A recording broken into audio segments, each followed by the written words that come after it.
Olá, licitantes e licitadores!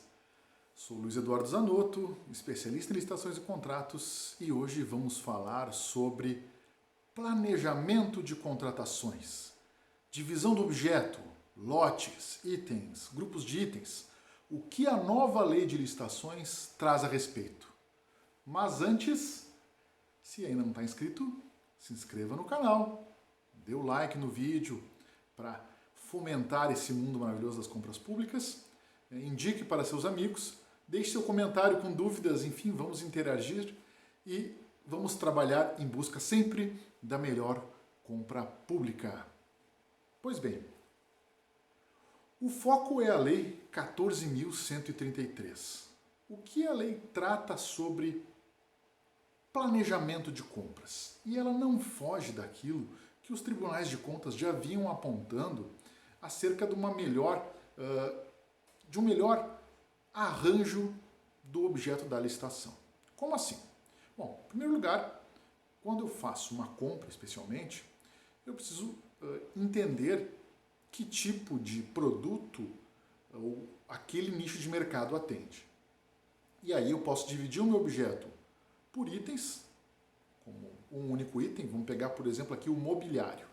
Então, vou comprar cadeiras, cadeiras seria um item. Eu posso trabalhar com um grupo de itens, como, por exemplo, cadeira e mesa, juntaria dois itens distintos, né, numa única contratação, que seria o grupo de itens, ou lote, que é o que a doutrina entende como parte de um item. Por exemplo, um lote de cadeiras vai atender a escola X. Outro lote de cadeiras vai atender a escola Y. Aí estaria dividindo os itens em lotes. Lotes seriam pedaços de um item. Então essa é a classificação doutrinária mais comum. O que o Tribunal de Contas trata a respeito é algo que vem positivado na Lei 14.133. O Tribunal de Contas diz o seguinte: olha, a compra, o ideal é que seja sempre trabalhada por itens. Por quê? Porque eu consigo trabalhar com o menor preço daquele item. Consigo, se for o caso, depois fazer uma alteração contratual somente considerando aquele item. Consigo apurar o verdadeiro valor daquele item se eu licito ele separado.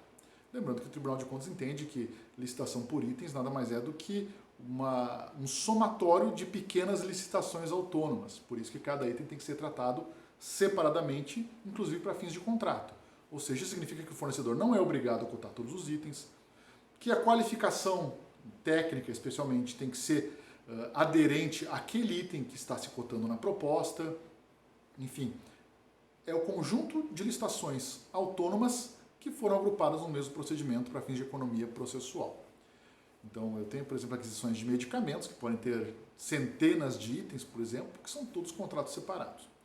Mas aí é que vem o planejamento da licitação.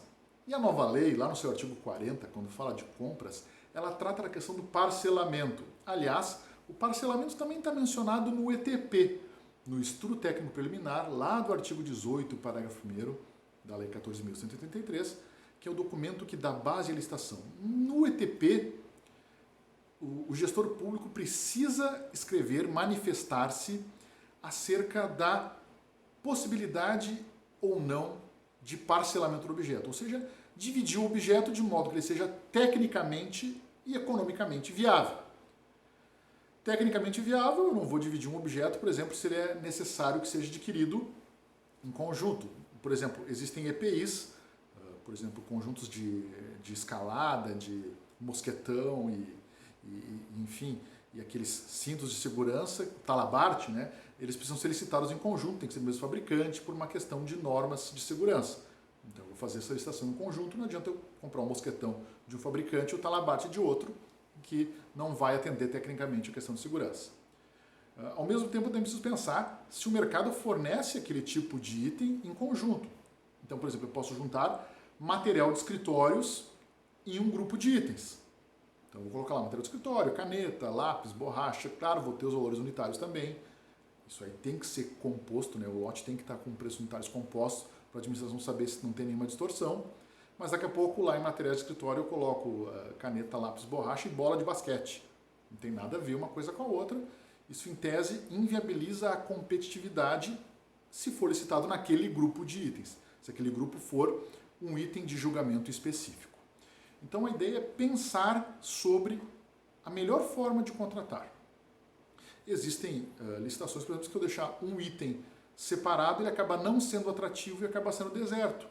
Então, para fins de mercado, acaba sendo mais interessante eu juntar esse item pouco atrativo com um item mais atrativo, obrigando o fornecedor a fornecer os dois.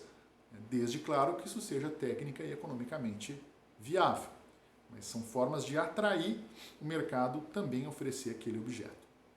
Enfim, então a lei no artigo 40 fala a questão do parcelamento das compras, tem que ser considerado dentro da sua viabilidade técnica e econômica, e evidentemente o critério de julgamento vai considerar essa forma de construção do objeto. Se for um grupo de itens, como objeto único, o valor desse grupo total será considerado para fins de julgamento. Caso eu queira fazer a licitação por itens separados, o critério de julgamento será por item, evidentemente. O que o Tribunal de Contas também aponta? Se eu licito por grupo de itens, depois no contrato eu não posso contratar ou adjudicar apenas um item desse grupo.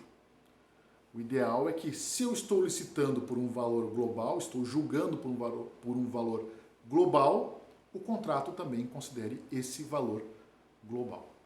Certo? São entendimentos do TCU em julgados aí de 2015 e 2016, que eu vou deixar aqui na descrição do vídeo, esses julgados, tá legal? Muito bem. Então, pessoal, o que a nova lei e o TCU indicam? Pensem na melhor forma de compor o lote da licitação. Aliás, compor o lote, compor o objeto, compor a forma de julgamento. Se vai ser por itens, se esses itens serão divididos por lotes, ou se eu posso agrupar itens em grupo de itens, onde eu tenha um julgamento global daquele grupo de itens, especialmente em compras. Para encerrar, como a nova lei não traz diferença de valor entre as modalidades, o fracionamento de licitações vai ser observado apenas para fins de dispensa de pequeno valor. Ou seja, o fracionamento, que é diferente de parcelamento. Parcelamento ocorre quando eu divido o objeto em vários para se tornar mais competitivo, mais viável, mas eu considero como forma de julgamento ou como forma de licitação o todo.